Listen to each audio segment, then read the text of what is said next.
Hermanos, vamos nuevamente a la epístola de Judas. Ustedes ven, estoy en el versículo 3 y ya se nos acabó esta corta media semana.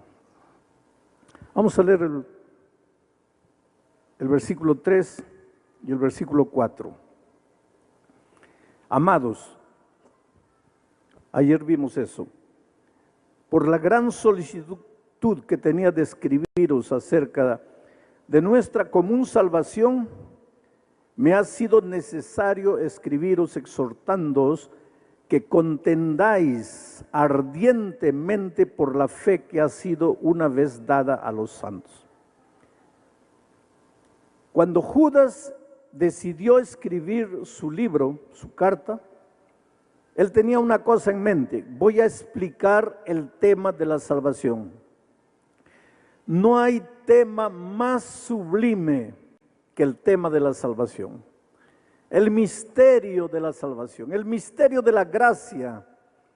Como hombres pecadores, perdidos, podemos encontrar perdón, podemos encontrar una nueva oportunidad, podemos encontrar salvación en Cristo. Pues Judas quería tratar ese tema, pero él dice: yo quería tratar del tema de la salvación, pero ya que algunos están entrando a la iglesia torciendo el maravilloso tema de la salvación, necesito exhortaros para que contendáis ardientemente por la fe que ha sido una vez dada a los santos, para que contendáis ardientemente.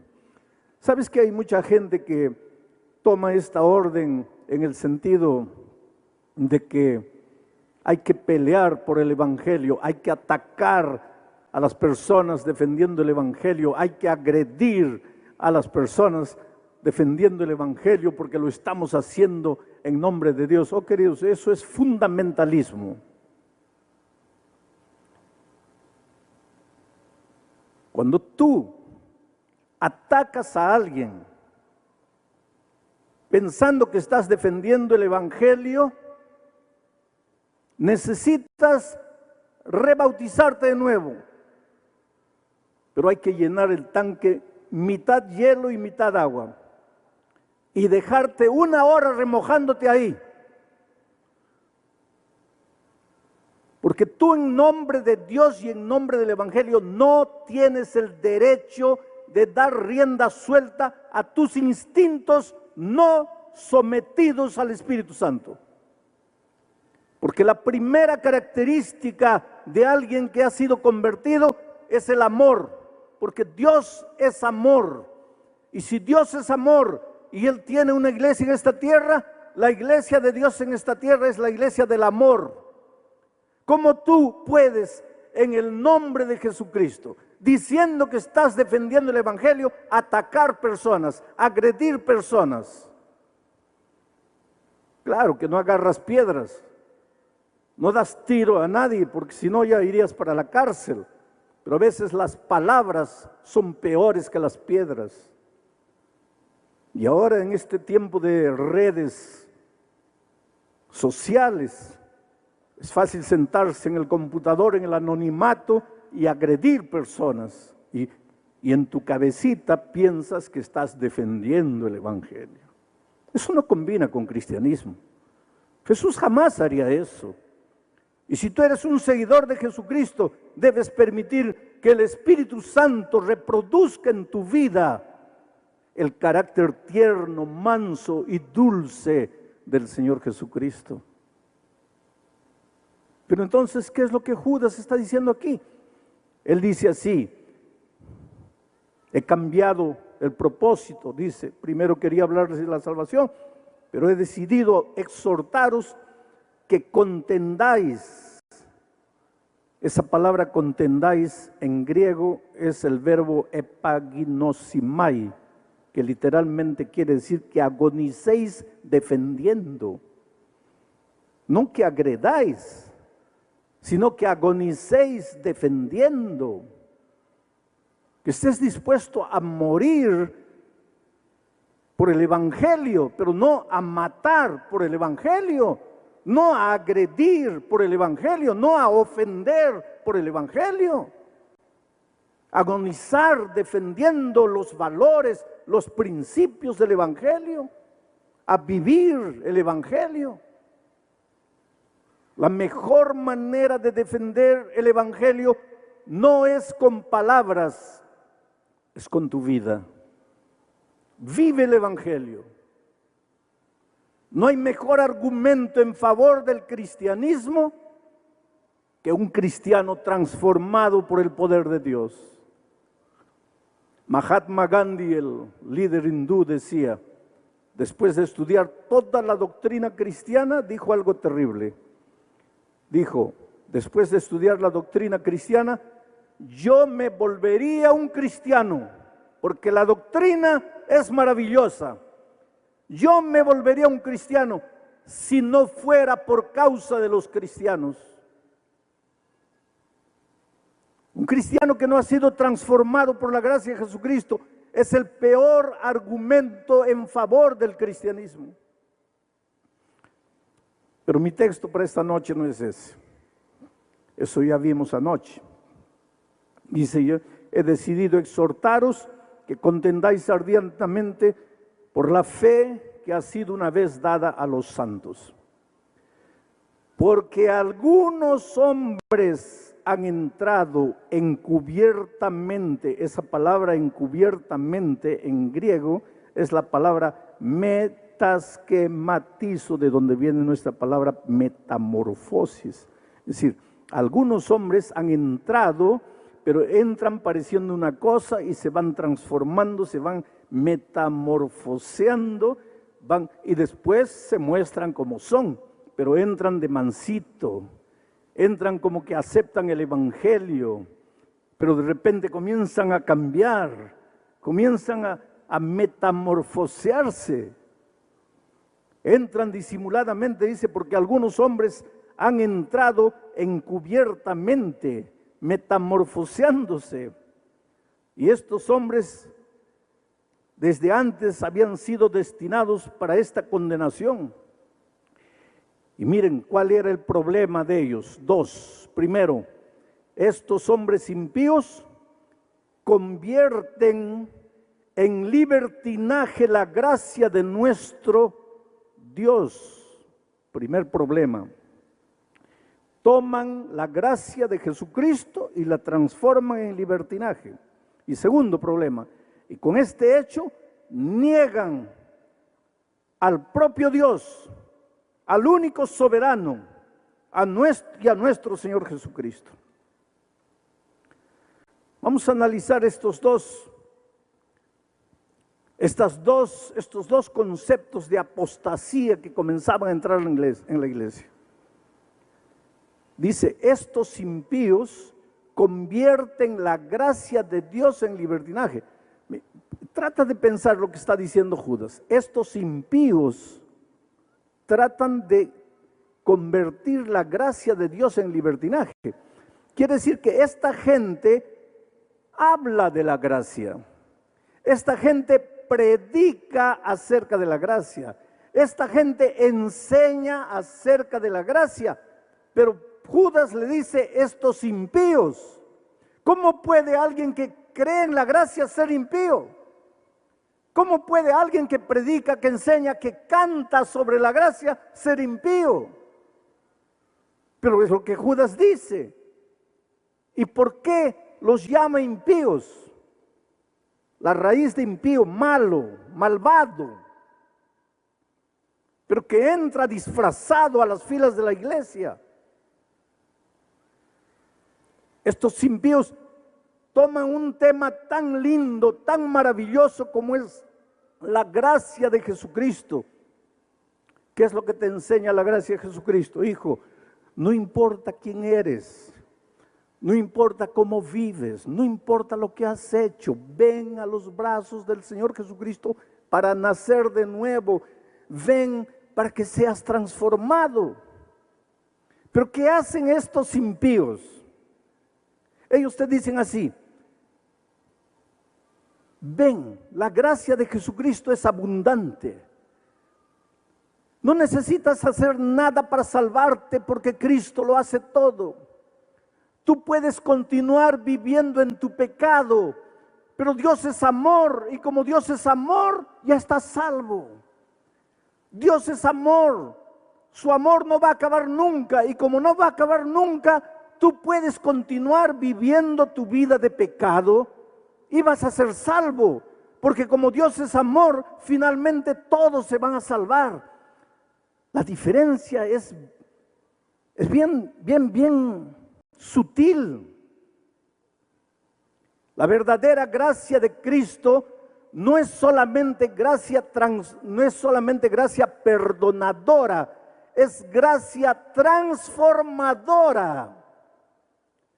Pero lo que estos impíos enseñaban es, la gracia de Cristo es permiso para que continúes viviendo como quieras vivir, porque Dios te ama tanto que de todas maneras te vas a salvar.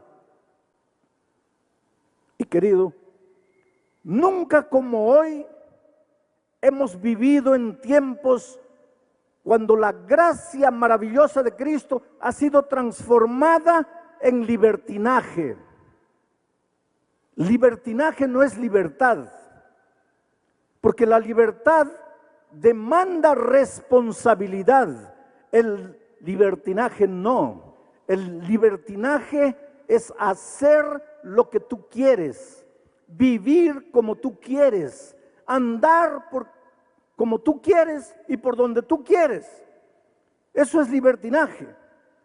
Libertad está ligada a la responsabilidad. Nunca como en nuestros días se ha defendido tanto la gracia de Cristo en el sentido de que puedes vivir como quieras, puedes hacer lo que quieras. Es por eso que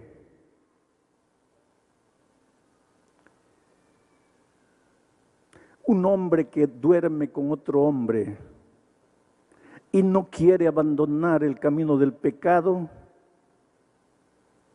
dice que porque Dios es misericordioso y abundante en gracia, lo va a aceptar en su pecado. Oh, querido, Dios te ama mucho. Y te digo una cosa, no hay pecado que puedas haber cometido en la vida que Dios no te pueda perdonar. Dios es poderoso.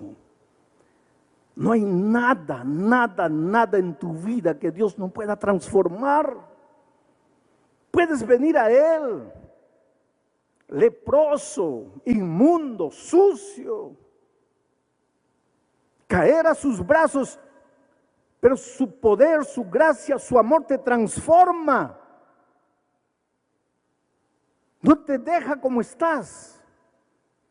Pero una de las apostasías que estaba entrando a la iglesia en los tiempos de Judas es el hecho de que no te preocupes con tu vida, porque Dios te ama, porque su gracia es abundante. Y en los tiempos de Cristo, para eso había que hacer una cosa. En los tiempos de Judas, para eso había que hacer una cosa. Había que sacar de la Biblia el concepto de la ley. ¿Sabes que en la iglesia primitiva habían dos problemas con relación a la ley? Primer problema, los judaizantes. Los judaizantes enseñaban que tenías que guardar la ley para salvarte. Un error, una apostasía. Saca de tu cabecita la idea de que tienes que guardar mandamientos para salvarte, querido. Saca de tu cabeza la idea de que tienes que cumplir la ley al pie de la letra para salvarte. Porque si tienes que cumplir la ley para salvarte, entonces la salvación no es por gracia, es por obras. La justicia no es de Cristo, es tu justicia humana, trapo de inmundicia. Pero los judaizantes en la iglesia primitiva venían y enseñaban, decían, no, hay que cumplir la ley al pie de la letra para salvarse. Pablo fue un defensor de la gracia de Cristo. Pablo se levanta como el apóstol de la gracia para decir, no necesitas hacer nada para salvarte, solo tienes que creer, solo tienes que aceptar, solo tienes que rendirte, solo tienes que entregarte. La salvación no es por lo que haces, no es porque te portas bien, no es porque cumples mandamientos, no es porque cumples la ley. La salvación es únicamente por la gracia de Cristo. Pero entonces aparece el otro ramo y dice así: somos salvos únicamente por la gracia de Cristo, ya no necesitamos ley. La ley fue ya para el tiempo del Antiguo Testamento. Hoy en el Nuevo Testamento ya no necesitamos ley porque somos salvos por la gracia de Cristo. Pero que te digo una cosa esta noche: somos salvos únicamente por la gracia de Cristo. Esa es una de las verdades más cristalinas de la Biblia. Pero porque somos salvos por la gracia de Cristo, la ley no deja de existir. Inclusive porque el apóstol Juan, aquí en Juan, capítulo 3, versículo 4, mira lo que dice: todo aquel que comete pecado, infringe también la ley, porque el pecado es la infracción de la ley. Ahora, si después de Cristo ya no existe ley, ya no existe pecado, porque el pecado es la infracción de la ley. Y si ya no existe pecado, ¿para qué gracia? Ya no tiene sentido la gracia. La gracia tiene sentido porque existe pecado. Y el pecado existe porque existe la ley. Porque el pecado es la transgresión de la ley. Ahora, Juan no dice que te vas a salvar guardando la ley. En absoluto. La salvación es únicamente por la gracia de Cristo. Pero la ley continúa en vigencia. No tengas miedo de la ley. Si esta noche viniera Jesucristo y te preguntara: hijo, ¿me amas? ¿Cuál sería tu respuesta? Sí, Señor, tú sabes que te amo. Y entonces Él te diría: entonces, si me amáis, guardad mis mandamientos. Él no te está diciendo: para que te salves, guarda mis mandamientos. Él dice: si me amas, guarda mis mandamientos. La obediencia no es un requisito de salvación, porque la salvación es por gracia. La obediencia es una expresión de amor. No te atrevas a decir que amas a Dios si quieres continuar andando en tus propios caminos. No te atrevas a decir que Jesús es lo más lindo que sucedió en tu vida si no estás dispuesto a obedecerle. Oh querido, Dios te ama. ¿Sabes por qué Dios no aprueba el pecado? Y hay una cosa que tenemos que entender esta noche. Una cosa es el pecado y otra cosa es el pecador. Voy a repetir: una cosa es el pecado y otra cosa es el pecador. Jamás queriendo combatir el pecado, combatas al pecador. Jamás queriendo reprobar al pecado, repruebes al pecador. El pecado es lo más sucio, lo más inmoral y lo más opuesto al carácter de Dios. Pero el pecador es el ser más precioso a los ojos de Dios. No golpees al pecador queriendo golpear al pecado. Y te voy a decir algo más. Cuando Cristo venga por segunda vez, viene a destruir al pecado. Viene a colocar un punto final al pecado. No viene a destruir a los seres humanos. Pero pastor, ¿los pecadores no serán destruidos? Te voy a explicar. ¿Quién es el pecador? El que se agarra al pecado. ¿Qué es el pecado? La transgresión de la ley. Pecador es todo aquel que está agarrado al pecado. Ya vimos la primera noche que la Biblia es un libro de llamado. Dios te llama. ¿De dónde te llama? De aquí, del territorio del pecado. te llama para el territorio de la vida. Ven, ven, ven. Venid a mí todos los que estáis trabajados y cansados. ¿Cansado de qué? Cansado de luchar, luchar sin poder. Cansado de intentar sin alcanzar. Cansado de sufrir. Ven, ven, ven. El Evangelio es la buena noticia de que hay solución para tu vida. Sal, sal del territorio del pecado. Ven.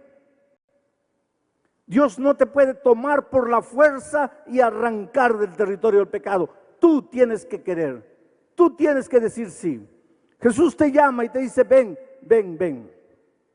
Hoy es el día de buena nueva. Hoy es el día de salvación. Si oyeres hoy su voz, no endurezcáis vuestro corazón. Jesús te llama y te llama. Pero llegará un día en que Jesús va a venir a esta tierra para ponerle un punto final al pecado. ¿Y sabe por qué? Porque tú eres un hijo amado de Dios y el pecado te destruye, el pecado te hace sufrir, el pecado te anula, el pecado te paraliza, el pecado destruye tu familia. Tu hogar en este momento está destruido por causa del pecado. El pecado te mete en deudas, el pecado deforma tu personalidad, el pecado te esclaviza.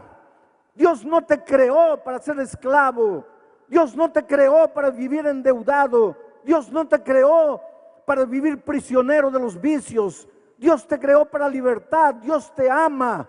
Y como el pecado te oprime, como el pecado te destruye, Dios no acepta el pecado de manera ninguna. Porque tú eres lo más precioso que Dios tiene y el pecado te destruye. Por eso Dios dice, ven, ven, ven. Pero un día va a tener que colocarle un punto final a la historia del pecado. Y cuando ese día venga y la ira de Dios sea derramada, será derramada sobre el pecado. Y los únicos seres humanos que serán destruidos serán aquellos que se agarraron con uñas y dientes del pecado y no lo quisieron soltar. Tú no tienes que tener miedo de los juicios divinos, porque hoy es el día de buena nueva. Dios te llama, te llama, te llama. Dios te suplica. Dios dice, aquí estoy a la puerta de tu corazón y te llamo. Si vienes a mí, entraré. Si me abres la puerta, entraré, viviré contigo. Oh queridos, ¿cómo entender que la gracia de Cristo no es licencia para pecar? ¿Cómo entender que la gracia de Cristo cuando llega a tu vida no te libra solamente del peso, de la culpa de tu vida pasada, sino que te liberta de las cadenas del pecado? Y entonces quedas como una paloma libre para volar, volar, volar por los horizontes sin fin. Si tú crees en la gracia perdonadora y transformadora de Cristo, esta noche puedes haber entrado aquí arrastrándote en tu pecado, amarrado a corrientes de vicios, de hábitos que te destruyen, amarrado a sentimientos de los cuales no te puedes libertar, amarrado a pensamientos inmundos que te perturban de día y de noche. Puedes haber entrado aquí arrastrando la lepra de tu pecado, pero el Señor Jesucristo esta noche está en esta arena y se mueve soberano en la persona de tu Espíritu Santo y llega cerca de ti y dice, hijo, si quieres yo te puedo libertar, si quieres yo te puedo curar, si quieres yo te puedo salvar. Déjate salvarte, deja de correr, deja de huir, deja de esconderte. Hoy es el día de buena nueva, hoy es el día de salvación. En Santa Cruz de la Sierra, hace muchos años atrás, dirigí una campaña de evangelismo en el Coliseo Deportivo de esa ciudad. Al final hice una invitación y dije, ¿cuántos quieren entregarle el corazón a Jesucristo? Y un ebrio vino por el corredor central. Estaba completamente ebrio porque él venía, pero venía tambaleándose. Y toda la gente se reía porque seguramente pensaba, ese pobre ebrio no sabe lo que está haciendo. pero él vino así ebrio, porque esa noche yo dije, ven a Jesús. Estás drogado, ven trayéndole tu drogadicción. Eres víctima de algún vicio, ven trayéndole tu vicio. No puedes sacar de tu corazón el odio, ven trayéndole tu odio. Ven a Jesucristo como estás. Recibe la gracia perdonadora, pero también recibirás la gracia transformadora. Ven a Jesucristo como estás. Y ese borracho creyó y fue allá tambaleando. Llegó aquí adelante y comenzó a llorar, llorar, llorar. Pues todos los ebrios lloran, eso no es novedad. Mucha gente llegó aquella noche al llamado, mucha gente. A la noche siguiente yo dije, los que han venido anoche ya no se levanten hoy. ¿Cuántos quieren entregar el corazón a Jesús? Y la primera persona que se levantó fue de nuevo el ebrio y vino todo tambaleando por el corredor. Y ahora sí la gente comenzó a reír porque pensaban, está viendo, no sabe nada, no se da cuenta de nada, no entiende nada. El pastor dijo, los que se han levantado anoche ya no vengan, y él ya se levantó anoche. La tercera noche dije, ¿cuántos quieren aceptar a Jesús esta noche? Los que se han levantado las otras noches no vengan. Y pensé, el ebrio se va a levantar, pero el ebrio no apareció. No apareció la cuarta noche, ni la quinta, ni la sexta noche. La penúltima noche apareció. Yo dije, ¿cuántos quieren aceptar el bautismo para nacer de nuevo en Cristo Jesús? Y la primera persona que vino delante fue un hombre pantalón jeans, camisa blanca, bien bañado. No parecía el ebrio, porque el ebrio era un pordiosero, sucio, inmundo, barba larga, cabello largo, olía mal. Yo me di cuenta porque las personas llegaban a su lado y se apartaban, no podían soportar el olor. Pero ahora estaba bien bañado, se notaba que se había echado gel en el cabello. Y aquí adelante lloraba y lloraba y lloraba. Yo le dije, creo que te conozco. Y él dijo, sí, pastor, el borracho, el ebrio soy yo. Pero ya no estaba ebrio. Esa noche fui al camarín y cuando ya salía para el hotel, lo encontré en el corredor llorando. Le pregunté, ¿por qué lloras? Y él me dijo, mire, es que yo quería bautizarme esta noche, pero los hermanos no quieren. ¿Y por qué no quieren? Porque dice que yo al comienzo de la semana estaba borracho y ¿cómo me voy a bautizar ahora? Me han pedido que espere un poco. Y está bien, pastor, yo voy a esperar. Pero si ellos conocieran mi historia, ellos no me pedirían que espere. ¿Y cuál es tu historia? Y él me contó. Con 20, 21 años, era ingeniero de minas de una de las más grandes empresas mineras allá de Bolivia. Se casó, fue a la luna de miel. Cuando estaba regresando, sufrió un accidente de tránsito, cayó, murió la esposa, él salió vivo. Y él contándome la historia lloraba y decía, pastor, yo maté a mi esposa, una joven de 20 años, en la flor de la vida. Le dije, no, me estás diciendo que fue un accidente. Sí, pastor, pero quien tenía que morir era yo, quien estaba manejando el carro era yo. ¿Por qué salí vivo? ¿Por qué ella murió? Y él me dice, en ese tiempo yo no conocía a Jesucristo. Yo, querido, yo te pregunto, cuando el dolor de esta vida llega, porque el dolor llega, a veces el dolor de esta vida te golpea aquí en el hígado, te deja sin poder respirar. Cuando un hijo muere, cuando pierdes el empleo, cuando te dicen que estás con cáncer, cuando te dan solo 2 meses de vida, cuando el dolor te llega. Y si tú no tienes a Cristo, ¿qué haces? Pues él me dijo, pastor, en ese tiempo yo no tenía a Jesús. Entonces comencé a beber para olvidar mi dolor, beber. En 6 meses perdí el empleo. Bebía todos los días. Perdí la familia, perdí los amigos, perdí todo. Pastor, durante 30 años he vivido en la calle, haraposo, mendigo. pidiendo limosna para beber, 30 años sumergido en el vicio,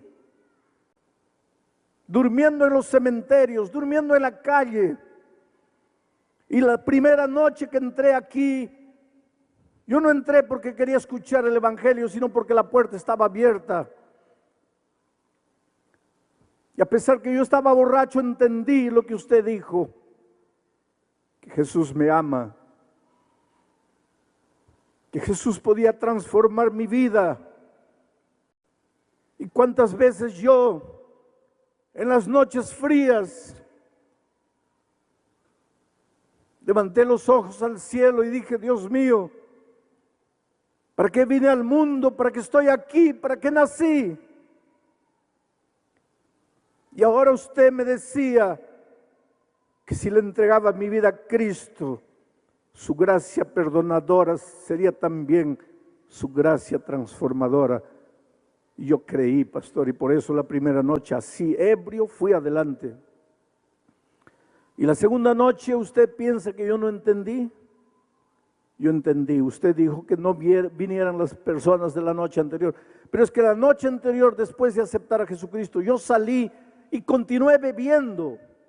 Entonces la siguiente noche dije: mi decisión de ayer ya no sirvió, me voy a entregar de nuevo. Por eso vine, aunque la gente no entendía y se reía de mí.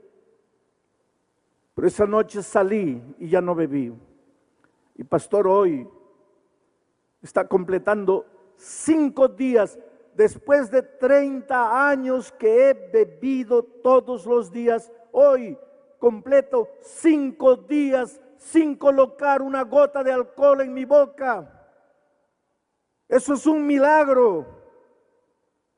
Yo te digo una cosa, querido, eso es un milagro.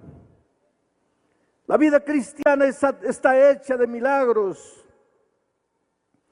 Mientras estés prisionero del pecado, justificando tu pecado, explicando tu pecado, tratando de driblear la palabra de Dios, mientras estés tratando de esconderte en tus propios argumentos, no eres feliz, no tienes paz en el corazón.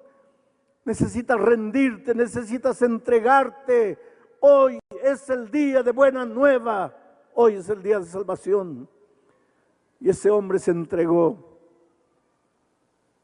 y quería bautizarse, y los hermanos le dijeron: no puedes bautizarte porque hace 5 días estabas borracho.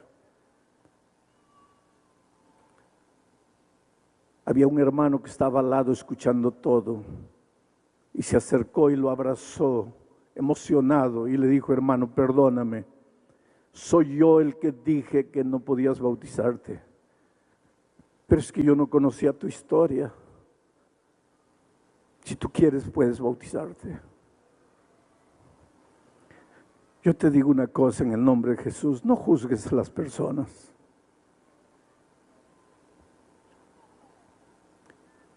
Tú sabes que ninguna mujer nace prostituta.